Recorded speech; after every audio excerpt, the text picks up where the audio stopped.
हाय hello नमस्कार welcome back to my channel. कसे आहात सर्वजण? मजेत आणि मस्त ना? आम्ही पण खूप छान आहोत. स्वागत आहे तुमचं माझ्या आणखी एका नवीन व्हिडिओमध्ये. सगळ्यांना सगळ्यात अगोदर श्री स्वामी समर्थ. तुम्हाला आजचा दिवस खूप छान सुंदर जावो हीच आई जगदंबे आणि स्वामींच्या चरणी प्रार्थना. चला तर मग व्हिडिओला सुरुवात करू.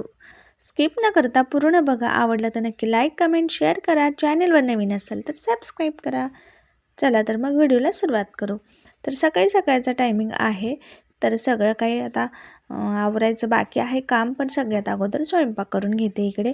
तर पीठ वगैरे मळलं, मस्त अशा चपात्या केल्या आणि आता अवनीला आहे ना मला आज वाटतं सुट्टी आहे, कारण हा ना थोडासा जुनाच व्हिडिओ आहे तर अपलोड करायला थोडासा वेळ लागला आहे.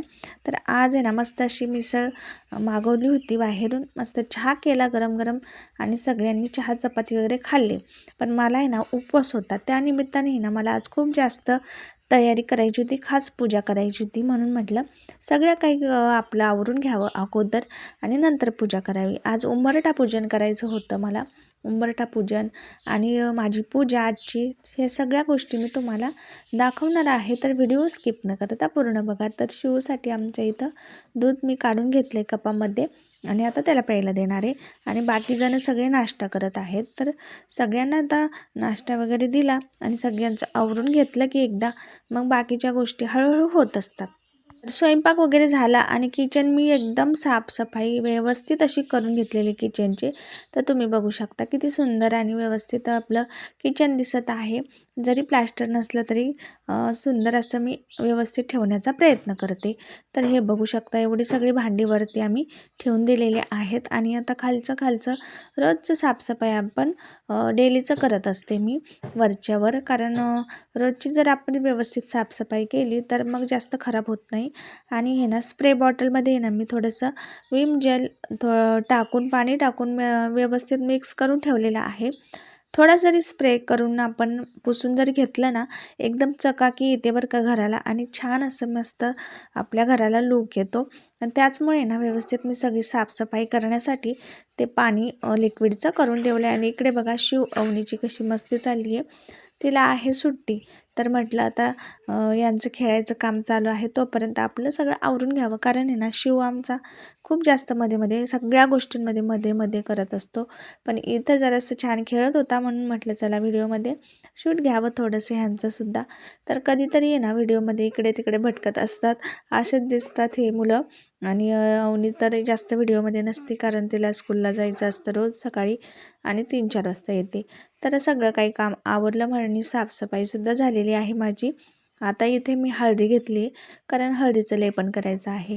कोणत्याही वारी, कोणत्याही दिवशी, कोणत्याही शुभ कार्याच्या दिवशी आपण हे हळदीचं जर लेपन केलं ना, तर एकदम पॉझिटिव्ह वाटतं, घरामध्ये प्रसन्न वातावरण निर्माण होतं आणि आपल्या पण मनाला जरा शांती भेटते. त्यामुळे ना या गोष्टी आपल्याला करायच्या असतात. तर आता इकडे ना मी हळद घेतली 1-2 चमचे आणि त्यामध्ये थोडंसं गोमूत्र टाकलेलं आहे आणि थोडंसं गंगाजल तुम्ही टाकू शकता किंवा गुलाबजल टाकू शकता, जे आपल्याला वाटेल, म्हणजे जे अवेलेबल असेल घरामध्ये त्या गोष्टी आपण यामध्ये ॲड करू शकतो. आणि कोणाकडे जर चंदन असेल तर चंदन पावडरसुद्धा त्यामध्ये मिक्स करू शकता तुम्ही. तर आता मी हे ताट घेतलेलं आहे पूजेचं, त्यामध्ये पाणी घेतलं आहे आणि हे थोडेसे फुलं उरले होते माझ्याकडं, ते सुद्धा मी आता त्यामध्ये ताटात टाकून घेतलेत. आणि उंबरठ्यावर ना असं पाणी शिंपडायचं, व्यवस्थित उंबरठा साफ करून घ्यायचा रुमालने. आणि आता आपल्याला त्यावरती उंबरठा लेपन करायचं. उंबरठा लेपन स्वच्छ करून घेतल्यानंतर जी आपण हळद मिक्स केली होती पाणी टाकून, त्यामध्ये थोडंसं म्हणजे गुलाबजल टाकायचं किंवा मी गोमूत्र टाकलेलं आहे. तर खूप छान सुगंधित आपलं हे तयार झालेलं आहे मिश्रण. तर हे बघा चमच्याच्या साहाय्याने एकदम पातळ मी लावून घेणार आहे. थोडंसं पातळ जर बनवलं ना चमच्याने इझिली लावता येतं, पण वरच्या साईडने ना चमच्याने लावता येत नाही, म्हणून थोडंसं हाताच्या साहाय्याने मी लावून घेतलं आहे. आता पलीकडचा उंबरठा लावला, आता इकडच्या उंबरठ्यालासुद्धा मी लावून घेणार आहे. पण बघू शकता तुम्ही, हा शिव आहे ना आमचा किती घरामध्ये येत जात असतो, सारखा इकडून तिकडं करत असतो.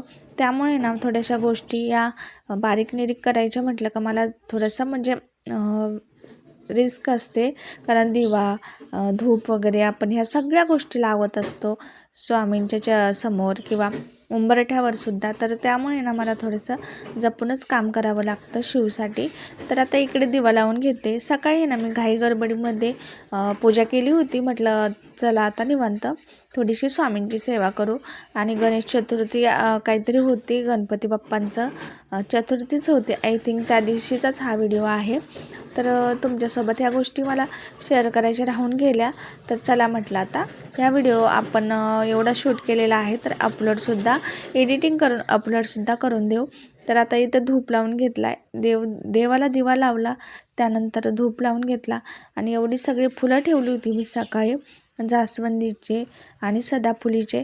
तर थोडेसे कळ्या होत्या, म्हणजे जास्त उमललेले नव्हते. पण जास्वंदीची फुलं आहे ना, आता बघू शकता तुम्ही किती जास्त प्रमाणात उमललेले आहेत. आणि स्वामींचं नामस्मरण करायचं म्हटलं ना, तर एवढं शांती भेटते बरं का मनाला. आणि एकदम छान वाटतं जेव्हा केव्हा आपण या सगळ्या गोष्टी करत असतो, त्यावेळी मनाला शांती भेटते.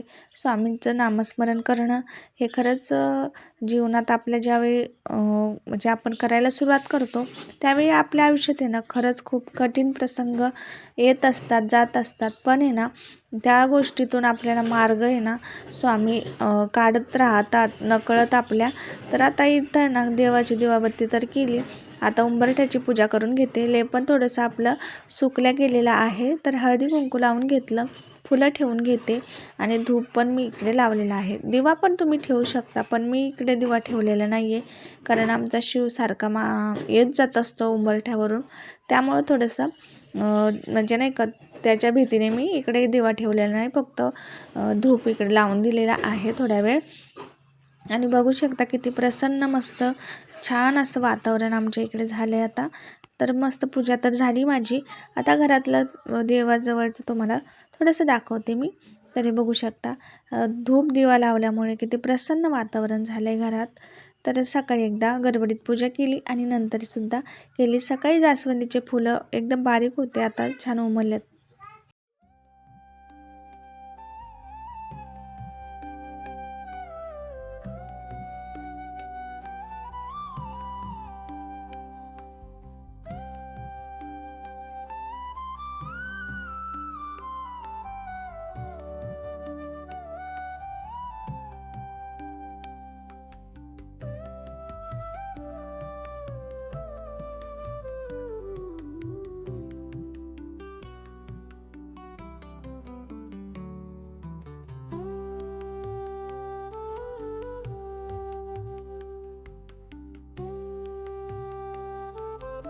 आणि हा आहे दुपारचा टायमिंग. आणि असं काहीसं वातावरण आमच्या इकडे झालं आहे आणि वारं पण मस्त असं सुटलेलं आहे बऱ्यापैकी.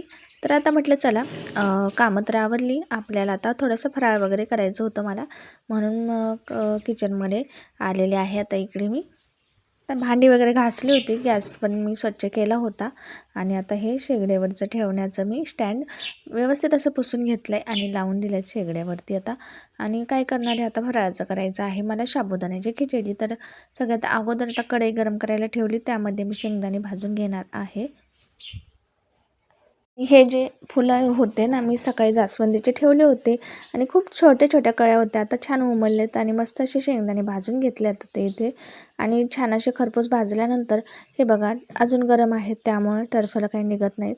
थोडेसे थंड झाल्यानंतर मी या पाट्यामध्ये टाकून दिलेले आहेत, कारण लाईट नाही आहे आता, याच्यामध्येच मला वाटून घ्यावं लागणार आहे ते शेंगदाणे बारीक. तर आता थोडेसे ओबडधोबड वाटून घ्यायचे आणि सहज मग ते टरफलं निघून जातात. ओबडधोबड वाटल्यानंतर शांगडे म्हणजे नाही का, जेवढे टरफलं निघतील तेवढे मी काढून घेतलेत आणि छान असे बारीक करून घेणार आहे आता याच्यातच.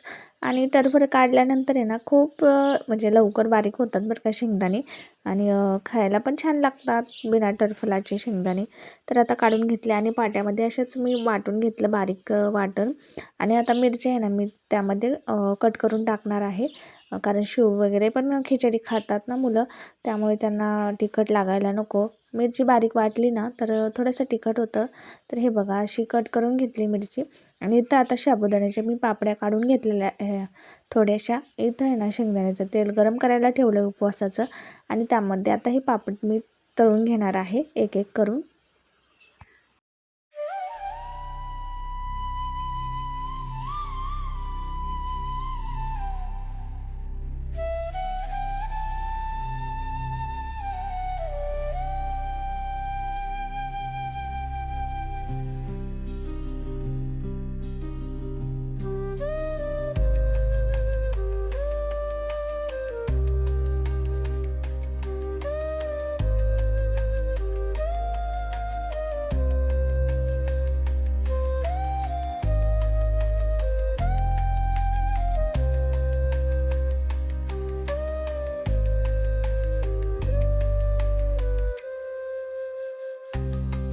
तर छान असं पापड आणि मस्त अशी खिचडी बनवून घेतली, देवाला नैवेद्य दाखला आणि मुलांना पण दिलं खायला आणि मी पण फराळाचं केलं. असंच होतं आमचं आजचं दिवसभराचं रुटीन आणि या सगळ्या गोष्टी मी आज तुमच्यासोबत शेअर केलेल्या आहेत.